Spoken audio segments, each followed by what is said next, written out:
Nwanne nna m sị m anụ na nwaanyị m chọrọ ịnụ maka na anyị bụ nwanne. Ofu nwoke sị m na ya bụ nwa okolobịa na-azụ afịa na Lagos. So nya wee photos girl, o wee bụrụ onye befa. So nya na ya na-abụ wee bido wee kwụba. So ha wee kwugide na ha akwụgo ihe lu 3 years plus before those girl wee dị ime. Mana ya gwara ya na ya ga-anụ ya ọkafa na-akwụ. So ka ọ duzi ime ha wee chọọ ka ha na-aje mee ego those girl ịmagolo rush ya mee ihe niile before afọ ime apụta. Ha wee na lụọ nyazụkosie ndị befe si na nsogbu adọrọ a na-akwado ka a ga-esi je mee ego those girl. Ha wee sị ka ha jebe ebe ofu nwanne papa ha fọlụnụ nọ ndụ ebe ọ na-anụ di ka a jee zukie nwaanyị anya chọrọ ịnụ ya wee kpọlụ nwunye ya wee jebe wee lụọ ebe afụ wee zụkosie this woman. O wee jụba ha wee sị ha, nwa m onye ebee ka ị bụ? O wee kọbakọgide kọsịa nyanwa wee kọbalịa ka ya na the girl si wee fụkọsịa. O wee fifiobe n'isi nwaanyị anya na-agwa anyị ihe a dị 93 years old. O wee na-efifio n'isi ya wee si ya nne kedu ihe ọ bụ? O wee si ya na ya ma nnụ the girl na ya na ya na-abụ bụkwanụ nwanne na o nwelụ onye si na be ha wee nụlụ wee nuje ebe a nọ wee mụta that girl mgbe nwa no na lineage that girl ka o si wee pụta na ọ ma nnụ the girl. Ya wee tie wee si ya nne na ihe anụnwa bụ na ihe ndị gboo. O si ya yes na etu ndị gboo si eme bụ na before ihe jikọlụ na-eketa obu ọ bụrụ na o nwerozi onye nọ ndụ mala about the history then unu ga-adụ free. Mana as long as na nyanwa ka nọ ndụ ya anụ na the girl. O si m nne ihe nke a wee kwụrụ ọtọ wee gwa ike. Ya wee si ya nne biko ka esi eme ihe a. O wee si ya na nke ha mere eme na ha ga-eje kpụọ alụ na fa kpụsị alụ ya hapụ the girl ka ọ na-be nna ya je mụọ ya bụ nwa. Ịghọtago? Beside na nwa afọ nwere ike mịa nọ na ebe nya mago ihe a ka ọ gwara ya o.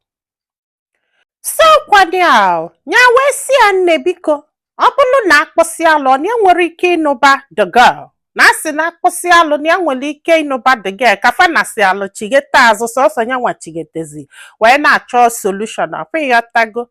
O wee si ya na ụfọdụ na-eme etu afọ mana ya na-agwụ ya na etu ya nọ ndụ na o mee nye na ọ ga-abụ alụ dụọlụ nyanwa ya anụ na the girl even after ka a kpọsịrị alụ. Ya yọbịa ọjụ ya wee nalụọ gwasịa ndị befa wee gwa ha na ọdụgo ime. Yọtago? So ndị mmadụ ụmụnna ndị tinyere ọnụ wee si ya na ọ bụ na ọ kpụsị alụ na o nwere ike ịnụ the girl na etu esi eme. O si m ike kwụrụ ọtọ ya na ya mara ife a ga-eme. And na this girl na ya na-aba ha yigo 3 years plus na fafụrụ onwe ha n'anya. So ndị be the girl wee sikwa the same thing sifa kpụọ alụ fa kpụsị alụ fa nụba onwe ha. Akwa. Ịghọtago? So kwanya ha wee je kpụọ alụ kpụsị alụ wee nụba di na nwunye. Kafa nụsị alụ di na nwunye after 3 months afọ ime aha wee pụọ. Wee pụsị anya wee cheta na mgbe a jere be antie na tie gwakwala ya si ya na ọ bụrụ mgbe gboo na nwa afọ ekwesịrị ịnọ n'ihe jikọ ha dịka ndị be ndị dị otu a ama nkwe ka nwa afọ nọ. So ihe a wee gbuo ya n'isi ka nwa afọ pụrụ after 3 months. Si m nne na sisi ihe a mere n'eziokwu na ya na-anụ the girl because na ya fọrọdọ ọnụ ya ga-eji si the girl anya chebele onwe mana isiwa anya ya sị na ọ ga-abụkwa ihe anụnwa. Afọ lụọ ya sị na ọ ga-abụkwa ihe anụnwa.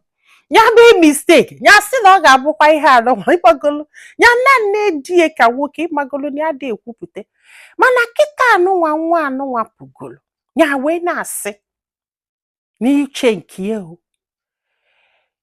na ọ dị aka ọnya gwa this girl ka fa jebele onwe fa ka onye ọbụla jebele onwe fa ebe antie ka nọ ndụ gwale ha sị ha nọ na di na nwunye na ha nụba dis di na nwunye maka nwa afọ mana ebe nwa afọ pụgolo andị na aka mana ha bụ nwanne na ọka mma na ha jebele onwe ha dani continue n'ihe ya na-agwa m kịta na nwunye ya mara maka ya na nwunye ya mara maka ya na ya na-ezi ezo andịna ya ka gwara nwunye ahụ ịghọtago, andịna ya chọrọ ichigha azụ na nke anti eje jụọ ya ma ọfa na abụọ gbasaa maka na gịnị mere na anti na-ewoli ewo maka na ya gwasịrị ya sị anya nọ na dega nya kachie ntị. Taa nwanne m, kedu ife ilo, kedu ihe ọ dogo ka this guy mee kịta?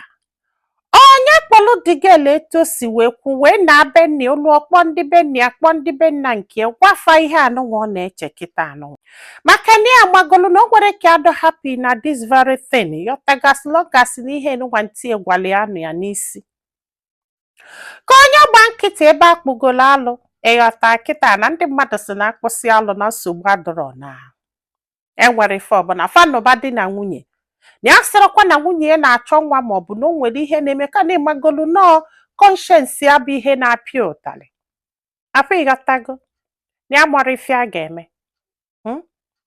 Ọ sị bụ na ọ bụ na nwa adịrọ involve na ya ka agaghị n'iru n'others girl afọ ifugo. Gwa anyị ihe ilo na comment section maka na ọ ga-enyelu this guy aka iji ma ife ọ ga-eme. Ọ bụrụ gị, ị ka ga-aga n'iru na this girl ka ị ga-eme ihe anụnwa this guy kwu kịta ka udo wee chịa na ndụ ya ma ya kwazalụ bụ aka tụsa ozi a ka olu ndị ọzọ ntị. Ndị be anyị daalụnụ ka ọ dị n'ụbọchị ọzọ.